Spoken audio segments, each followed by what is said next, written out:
Just put the clips in the bag, man. An exhausting news cycle to cover. Mr. President, Mr. President, are you going to ask Brendan Carr to weigh in on other late-night hosts that you have said should be off the air? So Brendan Carr, who runs the FCC, is one of the architects of the of Project 2025. He's been like gleefully posting on Twitter after ABC suspended Jimmy Kimmel. Remember, Jimmy Kimmel was suspended not because he said anything even remotely controversial about Charlie Kirk, but because Brendan Carr said on a right-wing podcast that he might look at into, the statements made by Kimmel. And in response, the Disney execs panicked and canned him. Brendan Carr is literally posting, he's like millennial GIF posting on Twitter about how excited he is to get to shut down opposing speech. Host is on network television. There is a licensing. I'll give you an example. I read someplace that the networks were 97% against me. I get 97% negative, and yet I won it easily. I won all 7 swing states, popular, I won everything. And if they're 97% against, they give me only bad publicity or press. I mean, they're getting a license. I would think maybe their license should be taken away. It will be up to Brendan Carr. I think Brendan Carr is outstanding. He's a patriot. He loves our country, and he's a tough guy. So we'll have to see. Free speech issue. When you think about this, 97% of the stories are opposed to me, and yet I win easily the election. It's pretty amazing when you think of it. That shows they have no credibility. Go ahead. I was just going to agree with you. I mean, could you use that same logic with news? If some of the Whenever he's asked about, like, what about free speech, he just, he deflects. Here's what you mean about his GIF posting. Yeah, here's Brendan Carr of the FCC. This was all in Project 2025, by the way, and here's his response to it. So again, it's not, we're dealing with people who are gleefully evil. Soy right, yeah. They know they're evil. You can't argue that they're being hypocritical. He knows he's anti the First Amendment.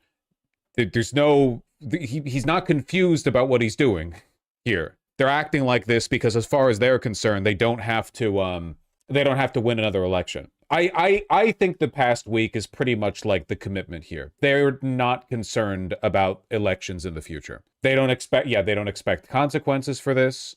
And you know what? Right now, they'd be right. Even if somehow Democrats won in 2028, you and I all know perfectly well that the Democrats would never hold any of them to account for all of the openly illegal shit they've been doing this administration. They are correct. Carr went onto a live show, go to 37 minutes in, it's crazy. Do you really think I'm going to stop stream and entertain your link suggestion on the promise that it's crazy? You couldn't pitch me something slightly better? What about 37 minutes in is crazy? I have to scroll through it on Twitter? 37 minutes, you say. 37 minutes. Again, Senate for local broadcast. So whether it's SNL or Kimmel or NFL Fox, they create that. They don't have an FCC license. They don't need an FCC license. There's no federal obligation to serve the public interest. But there are individual local TV stations that air that programming, and they have an obligation, because they do have a federal license, to make sure that they're serving the public interest. What happened yesterday for the first time, frankly, in modern history, is local TV stations, first Nexstar, which owns some, then Sinclair, which owns others, says, listen, we don't want to run Kimmel. We don't think it actually serves the needs of our communities in Utah. So wait, why am I watching this? In Pennsylvania. And so this is TV stations pushing back on national programmers, which I think is a very good thing. So let me tell you, and I'm sure you know this. Is this correct? Like we know this. We're aware of the fact that the censorious fascist is in favor of censorious fascism. This is the same guy that you were just talking about? Yeah. I recognize Brendan Carr's voice. What? Yeah. Is that the connection we've drawn? This is at 37 minutes you get to hear the same guy talk? Okay. Okay. What? All right. That's something that should be talked about for licensing too. When you have a network and you have evening shows and all they do is hit Trump. That's all they do. If you go back, I guess they haven't had a conservative on in years or something, somebody said. But when you go back and you take a look, all they do is hit Trump.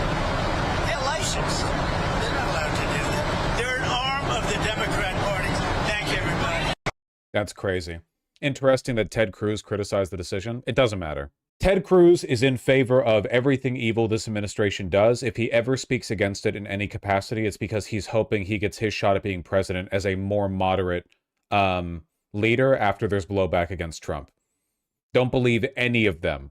Mr. President, you said earlier this week that the women who yelled at you, who were protesting when you were at Joe Stone Crab, should be in jail. Do you actually think that that is an offense that deserves jail time? I don't know how they got in there, but certainly I thought it was very inappropriate.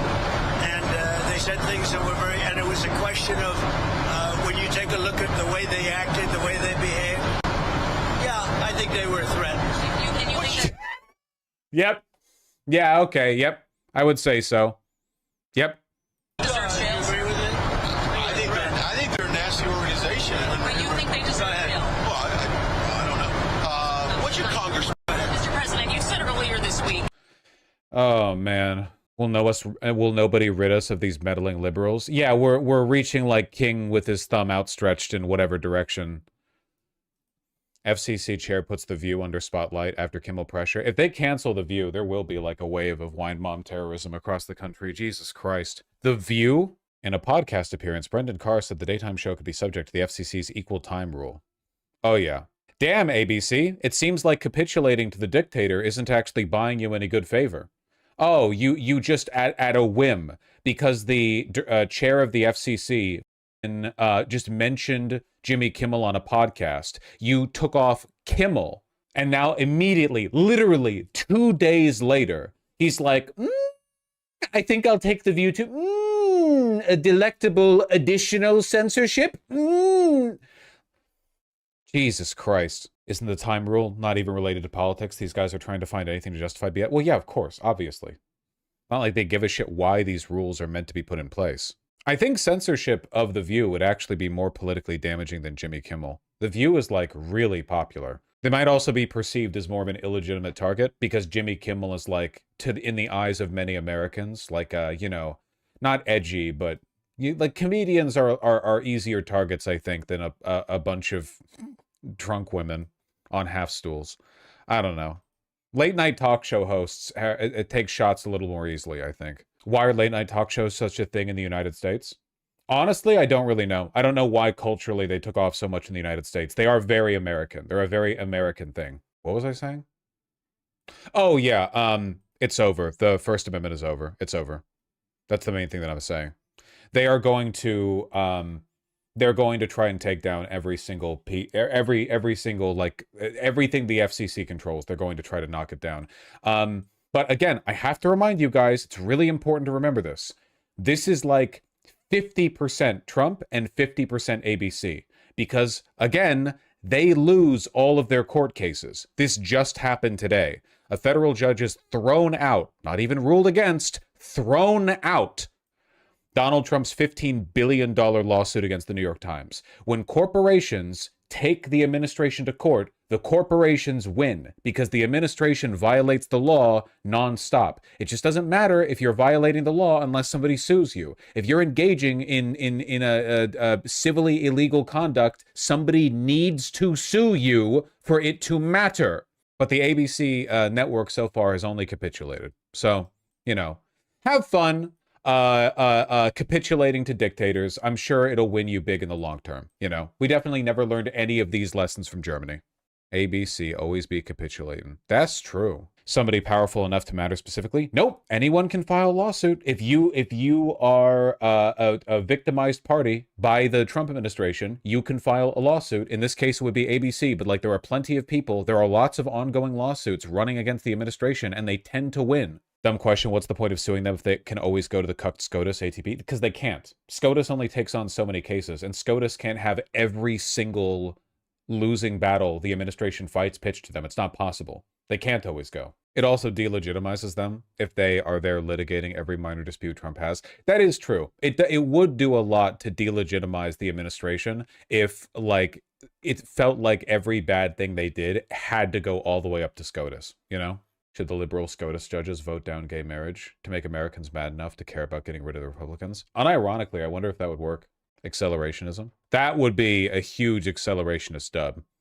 All we have to do is not have any new gay marriages for a couple of years, and we enrage like 65% of the country. That'd be nice. About freedom of speech, Mr. Vice President. Yeah. I'm sure you saw the news last night that Jimmy Kimmel's ABC show was pulled indefinitely after the FCC chairman, Brendan Carr, made sort of a mafioso threat to go after the network in response to Kimmel's remarks about the assassination. Now, the substance of those remarks from Kimmel aside, and to be clear, he was wrong, flat out wrong factually, isn't the First Amendment at risk when the FCC chairman tries to intimidate a news network over content that he personally disagrees with or that the state disagrees with? Well, the First Amendment of the Constitution protects against government censorship of individuals. And we ought ever to be vigilant to ensure the right of every American to express their views without government interference or censorship. The First Amendment, though, does not protect entertainers. Are entertainers not private citizens? Who say crass or thoughtless things. No, it does. It explicitly does that. Dog, look at my fucking... this is the guy, like, Democrats wanted to campaign with. You know? Oh, even Mike Pence thinks Trump's bad. Yeah, because Trump tried to have him killed, not because Mike Pence is good. Mike Pence is fucking evil, just like the rest of them. They're all evil. The only time you ever get them to turn on each other is out of self-interest. As Jimmy Kimmel did in the wake of a national tragedy. I promise you, the First Amendment actually does protect people saying rude or crass things from persecution by the government. And private employers have every right to dismiss employees, whether they're television talk show hosts. Yeah, they do, but they dismissed him because of threats from the FCC. It is true, though. Again, it is really, really, really difficult to make the argument that this is government overreach when ABC were such pussies that they threw Kimmel out before there was even a legal challenge. Like, ABC was acting like they had already gotten a gigantic legal brief from the FCC, when in reality, it was just like an offhand statement on a podcast. So now it's like, oh shit, was it even government overreach? Is it even censorship? Parentheses, yes, of course it was. But like, you could argue, is it even government censorship? If they're so desperate to throw Kimmel out, they'll do so before there's even a threat of a legal challenge, you know?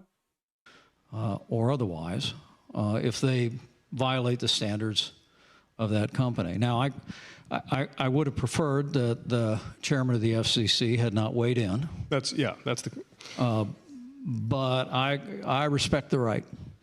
Is Sinclair or Disney more at fault here? I mean, Sinclair is they're fulfilling different roles here. Sinclair is state propaganda. Disney is just incredibly evil, cynical, and myopic. Of the networks to make the decision, and it's not personal for me. I don't think Jimmy Kimmel ever had a kind word to say about me, and once apologized for something he said about me on the air. But that's not the point. The point in this case is that in the wake of a heartbreaking tragedy impacting people across the country, that he would act in such a callous and thoughtless way, and I respect the right of his employer. He's such a snowflake. Also, he looks like a raisin. Make that decision. I think now, speech is important, though, and the other part of this is, I have long believed that democracy depends on heavy doses of civility. Okay, that's great, man. I'm at the end of my rope, man. It's too much bad news to cover today. So this one's particularly crazy, okay? New York Attorney General Letitia James has been a thorn in Trump's side for a while. She can't be directly removed, and she's competent. She presided over cases against Trump in the past and remains not Hitler. She's not Hitler, which is a big problem for this administration. So Trump tried to manufacture charges against her and pitched a U.S. attorney against her, a federal attorney, to try to get her removed. Basically, he said, like, find charges on her. And the guy failed to find charges on her. And now Trump is removing him. Trump is expected to fire the U.S. Attorney for Eastern District of Virginia after investigators were unable to find incriminating evidence of mortgage fraud against New York Attorney General Letitia James, according to sources. If you laugh, you go to Guantanamo. Yep, Yep, that's where we are right now. Federal prosecutors in Virginia had uncovered no clear evidence to prove that James had knowingly committed mortgage fraud when she purchased a home in the state in 2023, but Trump officials pushed U.S. Attorney Eric Seibert to nevertheless bring criminal charges against her, according to sources. He was notified on Thursday of Trump's intention to fire him and was told Friday would be his final day on the job. That's how badly they want Letitia James out, by the way. A fucking U.S. attorney out in like 2 days. Just whoop. They will find somebody to bring charges against her. It doesn't matter how fabricated they are. They will find the right attorney. They will find the right judge. They will find somebody. Get fucked, collaborator. I mean, he wasn't collaborating, which is why he's being fired. More on this from our chief Washington correspondent, John Carlin. John, this is the latest in a series of pretty extraordinary steps the president's team have taken to punish adversaries, silence critics, stifle free speech. For sure, George. And those were extraordinary words that we just heard from the president overnight on Air Force One, talking about revoking broadcast license, taking networks off the air if he doesn't believe that they have been fair to him. And the week started out with him suing the New York Times and telling me directly that his attorney general might go after reporters if he doesn't like what we have reported. Donald Trump has made it perfectly clear that he would like to use the power of the federal government to silence his critics. And he's now using the power of the federal government, making a new move against the New York Attorney General who prosecuted him, Letitia James. George, this is a major escalation of the president's effort to get retribution against his political rivals. ABC News is... Careful, man. Yeah, you're on ABC. Your ass is going to get fired. You can't say this shit. Learned that President Trump is expected to fire a top federal prosecutor for failing to file criminal charges against Letitia James. Is this what they're loading the chat GPT bots up with these days? New chatter, first chat. A Ukrainian woman recently got stabbed in a train. Her name is Irina Zerotskaya. Could you please talk about that? How could that madman be allowed to walk free? I don't know, man. I talked about that like the day it happened. What are you talking about? Rightoids live in such a delusional fantasy world, they legitimately think that it's a gotcha if they bring up, like, hey, a white woman was killed. Do you think that's bad? Yeah. Yeah, I think that, yeah. Yeah? I didn't see her race, though. I've been told from other people that Irina was white, but I personally couldn't identify that from the video. I just have a kind of, like, persistent race blindness. Somebody who is obviously very high on the president's enemies list. The prosecutor is Eric Seibert. He is the U.S. attorney for the Eastern District of Virginia, arguably the most important U.S. attorney's office. It's because they think killing black women is good, so they assume we think the opposite. Oh, literally, yeah, 100%. They like politically, they like the murder of their enemies. They like the murder of the enemy races, you know. So when they see people say stuff like, remember George Floyd or whatever, in their mind, what they're thinking is like, they're attempting to humiliate and subvert us by revealing the fact that we think, you know, a race war is good. Now, let me pitch it back at you. I bet you also think a race war is good, but in the other direction. They're fucked up in the head, man. Like, genuinely. They're very mentally ill. But, like, there are millions of people who think like this. In the country, responsible for the bulk of counterterrorism and espionage cases. And his office has been investigating James for 5 months on allegations of mortgage fraud that have been brought by the administration. He found no evidence to go forward with the prosecution, declined to do so, and now we are told that he will be fired. ABC News has learned that the president intends to put somebody else in the U.S. Attorney's office who will more aggressively prosecute. Lamau, their whole chat log is like faking sincerity. Yeah, because, well, again, and I've seen this a million times, so it's not new to me at all. I'm not even speculating here. I'm telling you what's going on in this person's mind, okay? In their mind, this to me is like an audacious statement to be confronted with. In their mind, pitching to a leftist YouTuber, you know, do you have any comment about what happened to Irina Zerotskaya? It seems weird mainstream media doesn't talk about it. It would be cool to hear your thoughts. The goal is to get me to freak out and be like, you're racist for bringing it up. Like, that's what they think will happen, because they think that I also want a race war just against white people. And that by framing it this way, they can make me come across as like the weirdly fixated one, as opposed to whatever this is. You've seen this behavior online, right? Like, it's concern trolling, but it's concern trolling that reveals how they think, because it's concern trolling that only works if you believe the opposition wants an anti-white race war. I love white people. Prosecute the New York Attorney General. And also the president now going to the Supreme Court with his effort to fire Federal Reserve Board member Lisa Cook. Yeah, the Federal Reserve Board, long considered independent. He has tried to fire Lisa Cook. 2 separate federal courts have said he does not have the power to do that. Now he's going to the Supreme Court. This is be a major test of presidential. He really likes going after black women with the mortgage fraud thing. I wonder if there's like a pattern there. Some of my closest friends are white. That's true. Most of your chatters are white. It depends on how generous Sake Tanuki feels like being that month. Probably because black people is who he defrauded in the 80s. Yeah, maybe. Man, it is grim out there, huh? I can't believe how quickly all the guardrails fell off. We need to play some Silk Song. It's essential to my mental health. We need to buffer out the Silk Song, okay? It's very, very, very important. We have to stay calm in this environment.